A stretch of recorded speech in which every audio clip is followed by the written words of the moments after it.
हामीले अहिले नाचिरहेको सिल्ली छ माङ सिल्ली महावीरद्वारा यो सिकाइएको र सिकिएको छ। द्वारी सिल्ली र वासुरी सिल्ली भनेर हामी भन्छौँ। महावीरले द्वारी जब हामी सुत्तुलुङ माङछामा सिल्ली पुकारेर हाम्रो जो माङखिमको वरिपरि नाचेर हामी बाहिर निस्किन्छौँ र दैलो द्वारी सिल्ली जुन हामी दैलो उगारेर बाहिर निस्किन्छौँ हाम्रो माङखिमबाट त्यो सिल्लीलाई हामी यहाँ पस्किरहेछौँ।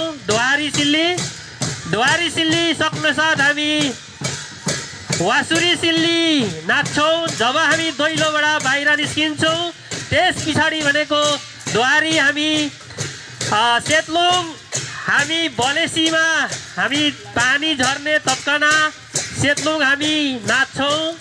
त्यस पछाडि हामी बलेसीबाट हाम्रो प्रगाडमा हामी नाच्ने जग्गातिर हामी अगाडि बढ्छौँ। त्यसरी नै हामी प्रत्येक सिल्लीले आफ्नो आफ्नो विशेषता बोकिरहेको हुन्छ।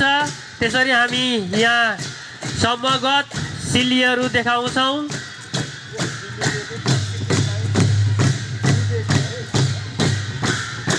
हामी किराँत राईहरू किराँत रागडुङचाहरू हाम्रो आदिम कालदेखि नै हाम्रो संस्कार संस्कृति रीतिरिवाजलाई धर्म संस्कृति संस्कारलाई संरक्षण र सम्वर्धन गर्दै आएका छौँ।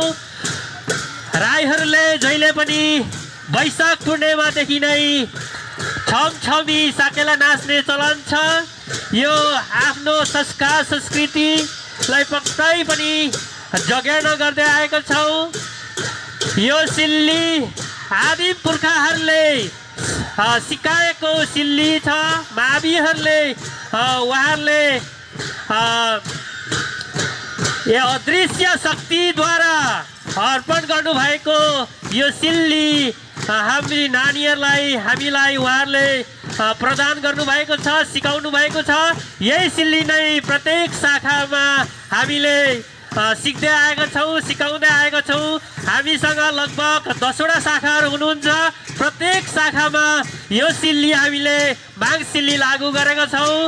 अनिवार्य रूपमा हामीले सिक्नुपर्ने हुन्छ। यो माविहरूले दिएको सिकाएको सिल्ली छ। यसमा यो सिल्ली हामी एउटा अभिनय भन्छौँ। यसलाई हामीले कृषि जीवन र प्राकृतिक जीवनलाई हामीले तुलना गरेर यसलाई नाच्ने गरिन्छ। हाम्रो आदिम पुर्खाहरू पहिले आदिम कालमा हामीले पहिला हाम्रो जुन बेला हामी किराबाछाहरूले हरेक कुरा यसलाई सिक्दै आएका छौँ, भोग्दै आएका छौँ। प्रत्येक यसलाई अभिनयहरू हामीले प्रकृतिमा जुन गरिने प्रकृतिलाई हामीले पूजा गर्छौँ। जस्तै ढुङ्गा माटो खोला नाला रुख बिरुवा डाँडाका पर्वत पहाड पर्वत सारा हामी प्रकृति पुजारी हौँ।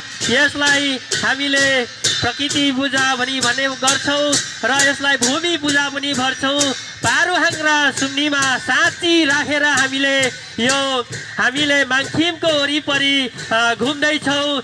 पक्कै पनि हाम्रो पारुहाङ पापा सुम्नीमा मामा उहाँहरूले पनि शक्ति प्रदान पक्कै पनि गर्नुहुनेछ। सम्पूर्ण जो जति देश विदेशमा रहनुहुने सम्पूर्ण धर्मावलम्बी लगायत विभिन्न धर्मावलम्बीहरूलाई र साथै किरावा रागडुङचाहरूलाई पक्कै पनि उहाँहरूले हाम्रा आदिम पुर्खाहरूले शक्ति प्रदान गर्नुहुनेछ भन्दा हामी सबै आज यो साकेला हाम्रो उभौली साकेला हामीले यहाँ भव्य सभ्य रूपमा मनाइरहेको छौँ। पक्कै पनि हाम्रो प्रकृति देवले हामीलाई आशिष दिनुहुनेछ। एकदम उहाँले शक्ति दिनुहुनेछ, ज्ञान दिनुहुनेछ हामी माझ।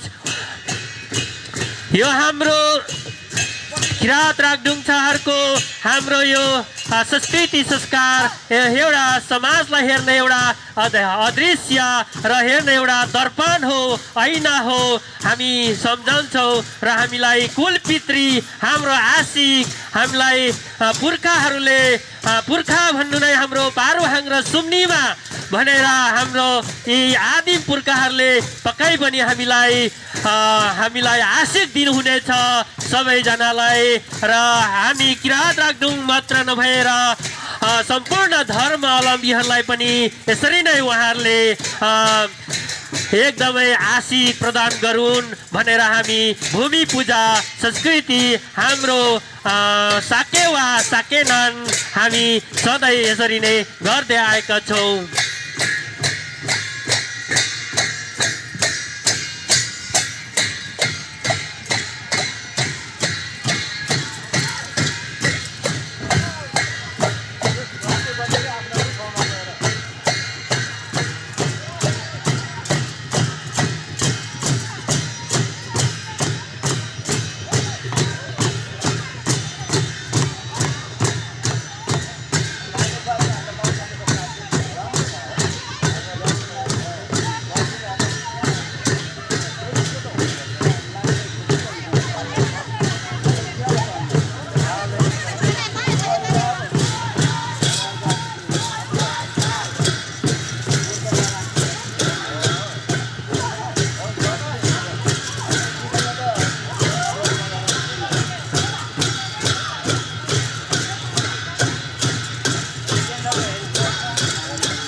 हेलो यो अहिले नाचिरहेको सिल्ली वासुरी सिल्ली